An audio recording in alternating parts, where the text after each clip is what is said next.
दोस्तों, anticipatory bail को लेकर एक कंफ्यूजन रहती है लोगों के मन में। वो ये है कि एंटीसिपेटरी बेल जो है वो सिर्फ चार्जशीट तक होगी या till the conclusion of the trial होगी। और ये कंफ्यूजन डिस्ट्रिक्ट कोर्ट्स में भी बनी रहती हैं। जो अधिवक्ता साथी हैं उनको बड़ी परेशानियों का सामना भी करना पड़ता है इन चीजों को अलग करने के लिए, क्योंकि ज्यादातर मान्यता यही है कि जो एंटीसिपेटरी बेल है वो टिल दी चार्जशीट होती है। अब अगर उनको ये पता भी है अधिवक्ता साथियों को अपने कि नहीं, अब ये ऑनरेबल सुप्रीम कोर्ट ने Sushila Agarwal versus state and city of Delhi के मामले में कह दिया कि जो एंटीसिपेटरी बेल है वो till the conclusion of the trial होती है, लेकिन वो कोर्ट को कैसे समझाएं, लर्नड मजिस्ट्रेट कोर्ट में इस बात को कैसे प्रेजेंट करें, ये उनके पास एक बड़ी चुनौती होती है। और कई बार मैं ये देखता हूं कि व्यक्ति को एंटीसिपेटरी बेल मिली होती है फिर भी वो रेगुलर बेल में फंस जाते हैं। कई केस मेरे पास ऐसे आए जिसमें लोगों ने कहा कि सर मुझे एंटीसिपेटरी तो मिली हुई थी लेकिन एंटीसिपेटरी तो चार्जशीट तक होती है।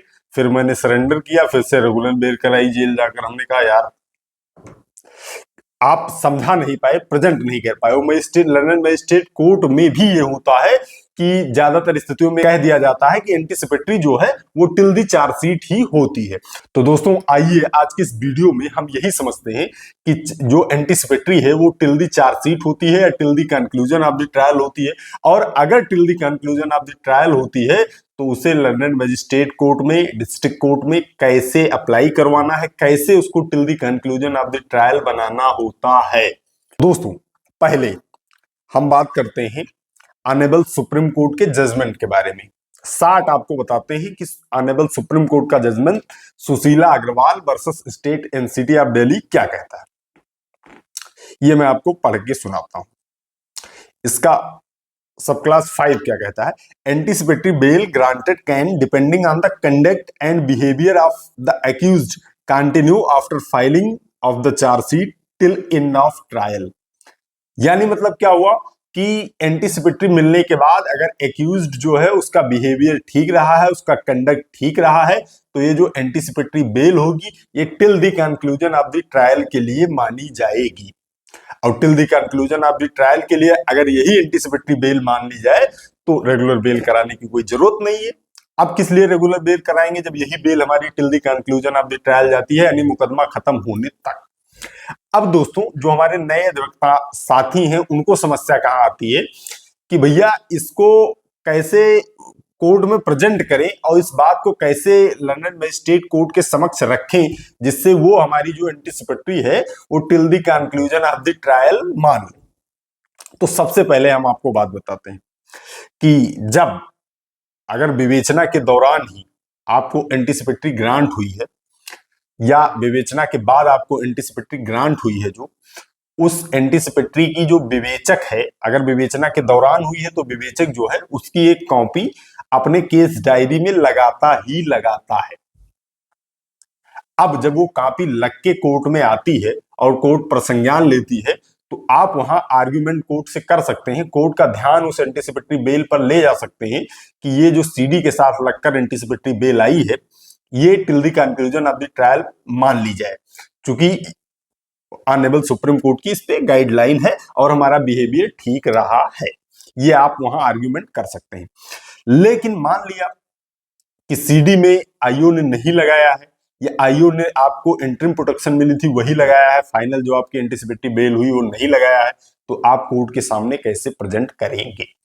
अब अगर आपके पास बाहर से आर्डर है तो आप उस बाहर के आर्डर को भी एक एप्लीकेशन के माध्यम से लगाकर कि इसे इसमें सम्मिलित किया जाए और मेरी जो एंटीसिपेटरी बेल है वो till the conclusion of the trial की जाए।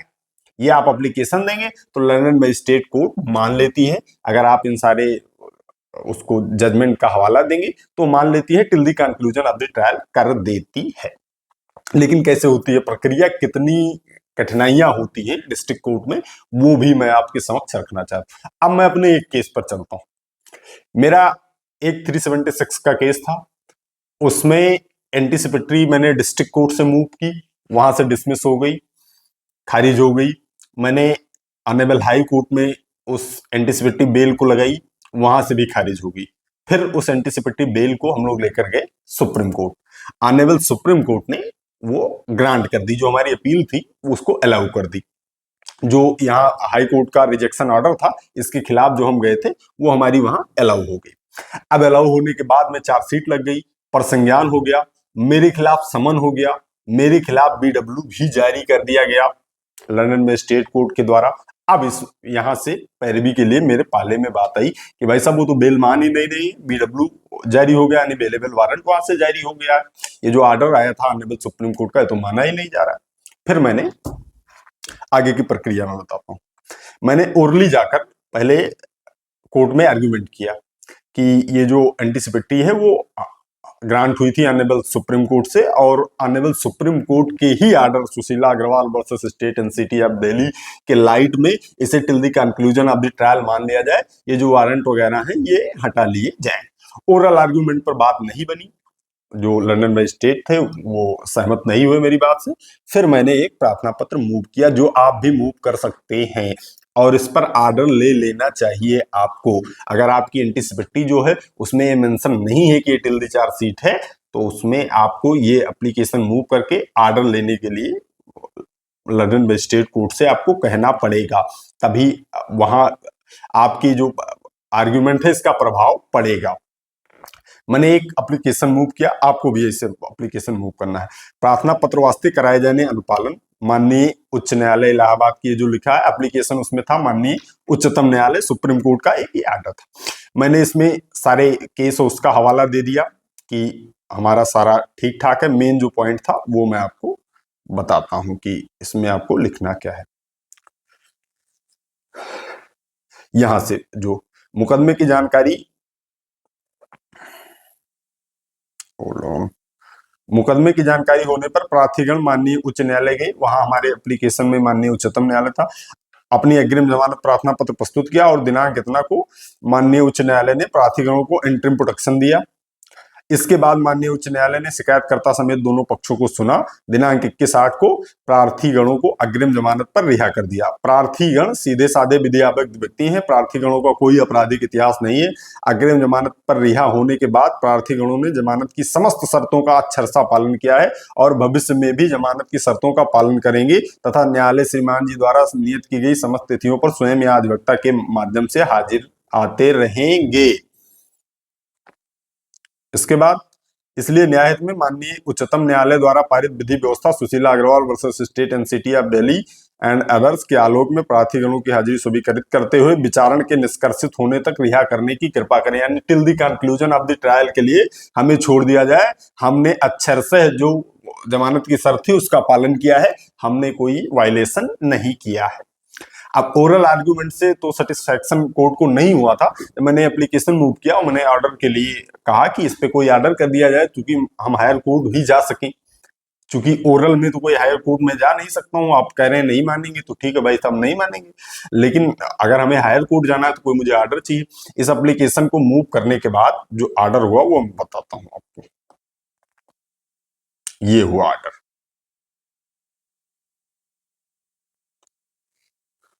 पत्रावली पेश हुई, प्रार्थी अभियुक्त की तरफ से प्रार्थना पत्र वास्ते अनुपालन माननीय उच्चतम न्यायालय आदेश दिनांकित रचना प्रस्तुत किया गया। माननीय सर्वोच्च न्यायालय द्वारा special leave SLP so and so पारित आदेश दिनांकित अवलोकन किया गया। माननीय उच्च न्यायालय द्वारा निर्देशित किया गया था, जो भी उसमें ऑनरेबल सुप्रीम कोर्ट का ऑर्डर था वो सारा इन्होंने कोट किया, लिखा। फिर इसके बाद ये जो ऑर्डर हुआ ये मैं आपको दिखाता हूं।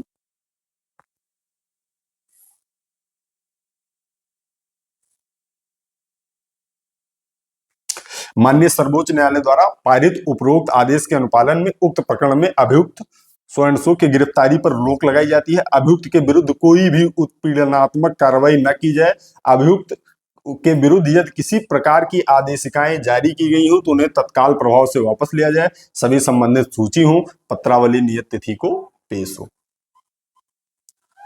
क्या कहा कि जो भी वारंट समन जारी हुआ है उसको वापस बुला लिया जाए और इनके खिलाफ कोई भी कठोर एक्शन ना लिया जाए। यानी अगला स्टेप यही है कि एंटीसिपेटरी को till the conclusion of the trial मान लिया जाए।